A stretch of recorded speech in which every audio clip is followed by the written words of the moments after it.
Hey guys, Aaron here from Simply New England Off-Road. Nice to be back with you. We're going to change things up a little bit today. We're not going to have action videos. We're not going to have plow videos. No how-to. This is an informational. What I have been noticing is we have the CFMOTO Everything group on Facebook, and there are other CFMOTO groups on Facebook. I'm noticing often that people are asking, what are the differences between the 2021 Z950 and the 2022 Z950? Well, the first thing is 2021 offered one model. It was the standard Z950, which came in at $13,199. In 2022, they've offered us two models. You have the Z950 HO Sport, which is coming in just under $14K. And then you have the Z950 HO EX, which is coming in slightly a penny under $15K. Now, what I'm going to do here is I'm going to break down the differences between the three models, help you understand what others are asking without you having to go do the homework yourself. So I'm just going to jump right in. What we have here first is you've got the features list, which is the 79 horsepower V-twin liquid-cooled 8-valve engine. That is a change for 2022. 2022 is coming with a 90 horsepower V-twin liquid-cooled 8-valve engine with the volume intake filter and pre-filters.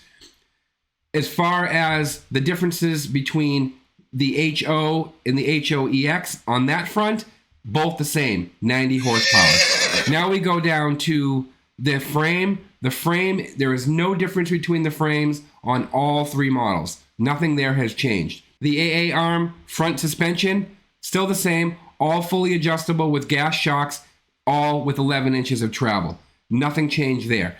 Now you've got the quad link rear suspension, same thing there again, 11.8 inches of travel, no changes for all three models. The skid plates, let's start with the skid plates. Now, anyone who owns a Z950 knows that the skid plates are thin, they crack, they fall off. CFMOTO, if you're listening, you need to make your skid plates stronger. Now, what I will recommend for the skid plates, I'm going to give out two companies that I know make a good product. I'm not affiliated, not endorsed with either one of them. It's just two products that I like. The first one is Baltic Iron. Baltic Iron makes some skid plates that are full front to back, including plates that will cover your A-arms on the front and the back, which is a great thing. A lot of protection for those that like to really hit it hard, send it as we say, and get into those rocks. The other company is 3-Star Industries, I believe the name of it is, 3-Star Industries. They just came out with a new product. If you want more information on that, check out Justin the Creator's page. He does a full demonstration on those. I'm not going to steal that thunder, but I am going to recommend that one because that is what I will be going with. I do love the protection that the 3-Star Industries plate offers, and it's good enough for what I do in my type of riding. Next, we go on to the electronic throttle control. No changes between all three. That stays the same. Then you have the TTF displays, you know, your speedometer and stuff like that. That's all the same. No changes there. To pulse multifunction color. They're pretty cool. I'd like to see some upgrades on that in the future. I'd like to see more capabilities, more functions that I can control through it. But for now, it works, and the location and the placement of it, I really like it. I'd rather it be where it is than built into the dashboard. That's just my preference. The CV Tech transmission, that is the same. That has not changed one bit. The electronic power steering, that has not changed. It's still quick ratio variable. No changes there between all three models. Now we get down to the ground clearance. The ground clearance is different on all three machines. The 2021, it's an 11.5 inch ground clearance. The 2022 HO Sport is 12.2 inches of ground clearance. And then we go to the HOEX, that is 13.4 inches of ground clearance. So now we get down to the engine type. So nothing there has changed for those. They're all still V-twin, liquid-cooled, 4-stroke SOHC 8-valve engines. The engine displacement, still all three 963 cc's. Now we get down to the fuel system. Again, no changes. Bosch EFI across the board. We do have a change here. The 2021 was offering 79 horsepower at 7,000 RPM. The HOEX is offering 90 horsepower at 7,000 RPM, and the HO is offering 90 horsepower at 7,750 RPM. Now let's take a look at the torque rating on all three of the machines. That is something that has changed from 2021.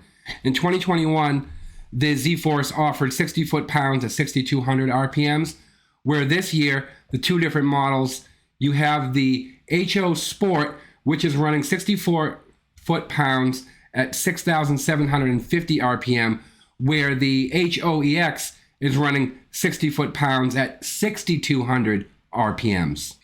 Now, as we go down the list here, we're going to also see the cooling system. The cooling system has not changed. You see here the starter, still electric, no change there. Transmission, again, still CV Tech, automatic, park, reverse, neutral, high and low. And then you have the wheel suspensions and brakes breakdown. So for the front, still all 14-inch aluminum alloy. For the rear, still all 14-inch aluminum alloy. The tire change size from the 2021 to the 2022, there's another difference. You've got the 27 by 9 by 14 on the 2021, and then for the 2022 models, both of them 29 by 11 by 14.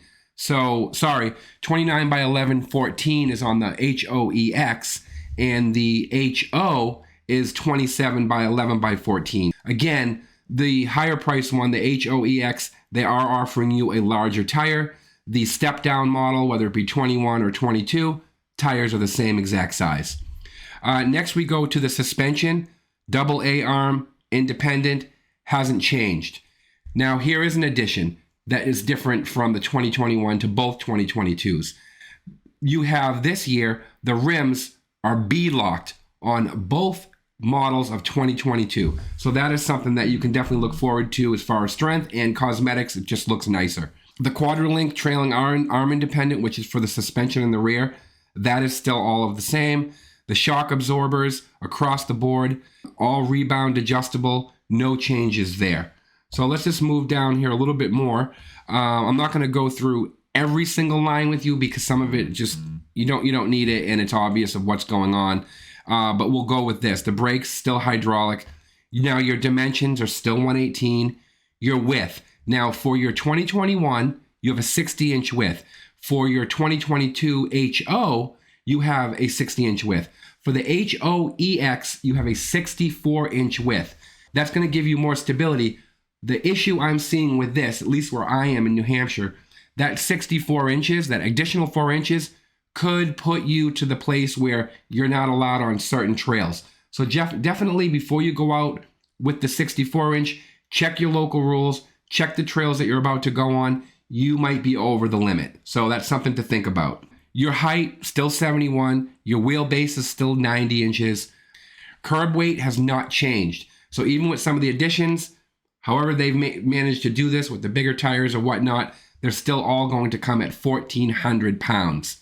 Your hitch receiver, your winch, 2-inch hitch receiver, 3,500 pound winch. Again, the difference with the winch, the HOEX, that is going to give you a synthetic winch. So that's a nice upgrade right there again.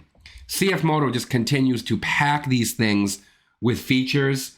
The price point is still amazing regardless of which ones you want to get.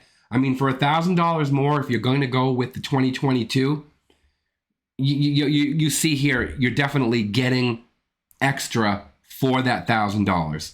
It's not just cosmetics, it's actual performance. Let's see here. I believe that is that for the 2021-2022 comparison. If you have any questions, definitely go to the CFMOTO website. You can see all of these specs. Everything you need is there, but I figured save you some time, bring you this video, and do what I've been doing, which is just trying to educate those that are less knowledgeable about these machines, that don't quite have that mechanical background. This makes it easy for you. Go back, review the video. If you have any questions, feel free to join us on the CFMOTO Everything group on Facebook. We're up over 3,500 members now. We have a lot of fun on there. We do photo contests, photo of the day Instagram contests, and we'd love to have you join. Well, my Simply New Englanders, that is all I have for you today. I appreciate you tuning in. Make sure you smash that subscribe and like button, and we will see you out on the trails. Aaron here, signing off from Simply New England Off-Road.